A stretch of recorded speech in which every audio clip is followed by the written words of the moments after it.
Hey, what's up? It's iCkEdMeL. Welcome back to the channel. And there's a missing 15-year-old girl from Port St. Lucie, Florida, which they're saying that she was being followed. She was on the phone with her friend, and that friend called 911. Let's listen to the presser first. At approximately 6:55 a.m. this morning, the Port St. Lucie Police Department responded to this location in reference to a 15-year-old missing juvenile. Officers arrived on scene and learned that the juvenile, as she was walking to school this morning, was on the phone with a friend and advised that somebody was following her. This prompted the friend to call 911 on her behalf. When officers arrived on scene, they located the child's backpack and cell phone on the sidewalk behind me, and we immediately began an intensive search for the female. We requested the St. Lucie County Sheriff's helicopter and Okeechobee bloodhounds. At this time, during the canvass, officers located video surveillance footage of a house in the community behind us, and 35 minutes after, so at 7:30 a.m., the female was walking in the backyard of a house. Did not appear at that time that she was in danger or distress at that time. At this time, this is still a fluid and active search for her.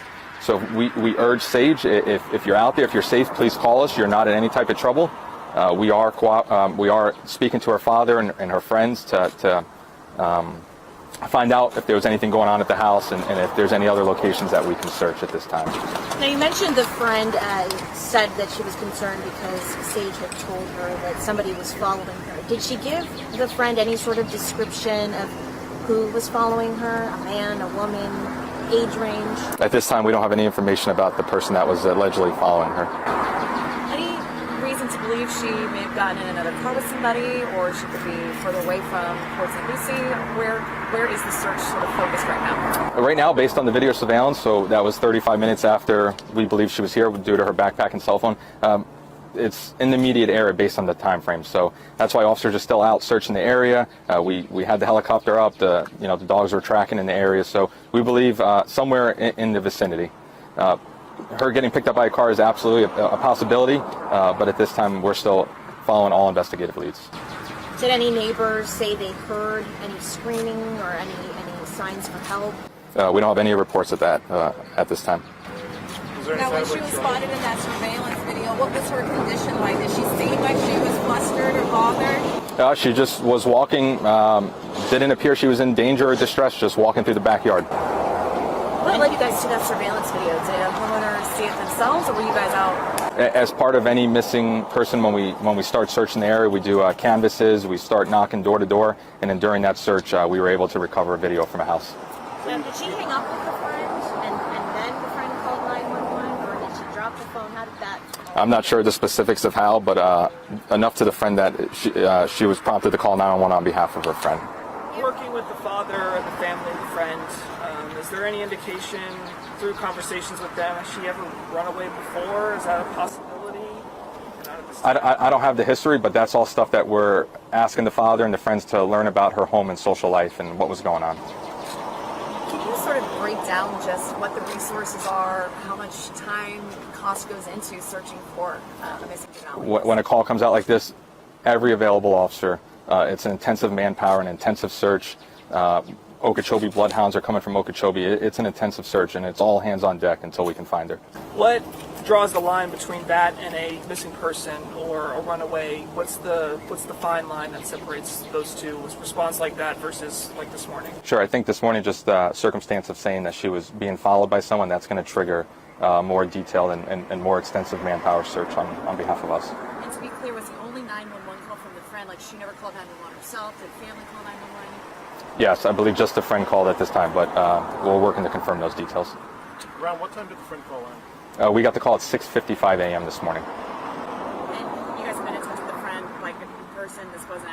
Yeah, no, she was on scene. The father was here. Everyone was cooperating with the investigation. And was she worried about being followed just today, or she mentioned being followed previously? I don't have the information on that. And does she have any runaway history? I don't know if someone asked that. That's all stuff that we're looking into, and in speaking with the father, we'll find that information out. What would be your message to the viewers, folks around here, until she's found? Sure, it's all hands on deck until she's found. We have extensive manpower out here, and we're doing everything that we can, utilizing all our resources to look for Saige. And if drivers passing by this morning thought they saw something, how would they contact just please call 911 and report any information. And once again, we urge the community, if you see her, if you know something, please call us. And if Saige is listening, if you're safe, please call the police. You're not in any type of trouble. We just want to make sure you're safe. Did her father say that she was walking along her routine path, or did she stray off a different path? My understanding is that she walks to school every morning, and this is the same path that she takes. Was she alone walking? We believe so, yes. Any other questions?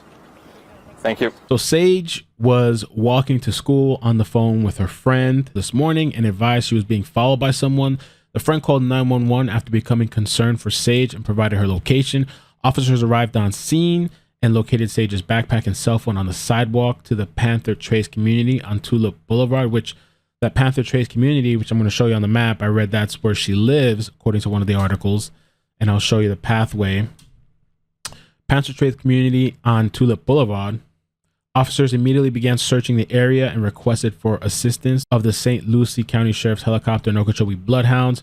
During the canvass, officers located a camera system in the area which showed at 7:30 a.m. Saige was walking southbound behind houses in the Panther Trace community and did not appear to be in any immediate danger or distress at the time.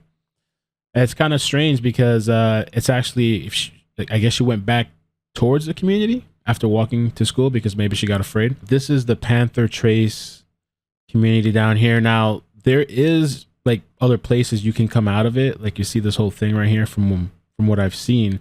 But the main entrance is here. Not that she had to come out this way, but just so you get a visual, Saw, Grass, Lakes, Panther Trace.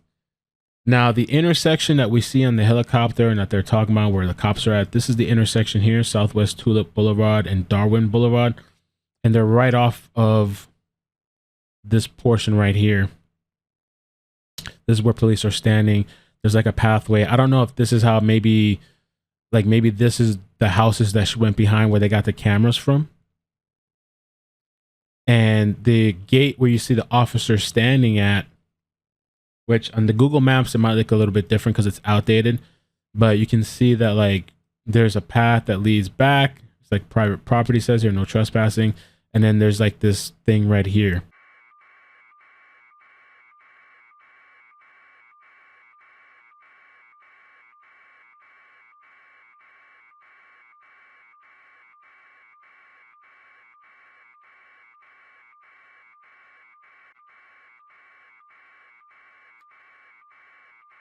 So this path, I believe, is where the backpack was found. I mean, it matches up what's on with the police officer and the helicopter footage. And so I'm just guessing and assuming that maybe around here, since her backpack was missing here, or her backpack and cell phone, that video surveillance footage might have been somewhere behind these houses. It seems like she was going back. Maybe she was trying to avoid somebody. Maybe it was somebody that knew her schedule, that they see her walking on that same path every day.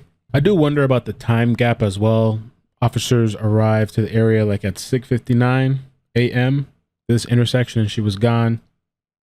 I believe her backpack and cell phone were found in this area, and at 7:30 they say she's seen on video going southbound behind the houses.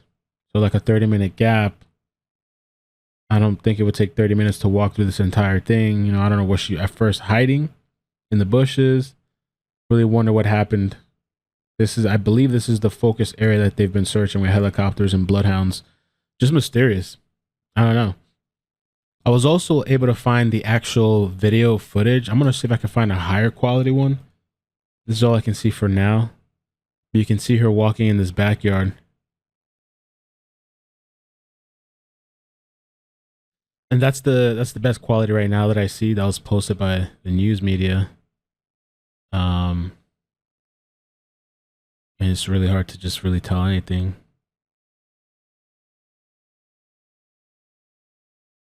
Who knows what could have happened? And why doesn't she have her stuff? Was she attacked? Is there any mental health issues going on? You guys comment below. Let me know your thoughts about this case and what is going on. I'm going to try to follow and keep up to date. We are going to be covering this Johnny Depp Amber Heard thing as I learn, and we can learn together about the crazy situation. And we'll be here back early in the morning if they figure out the jury situation. If it gets resolved today and tomorrow they start, then we'll be starting early tomorrow morning. Appreciate you guys. Take care and peace.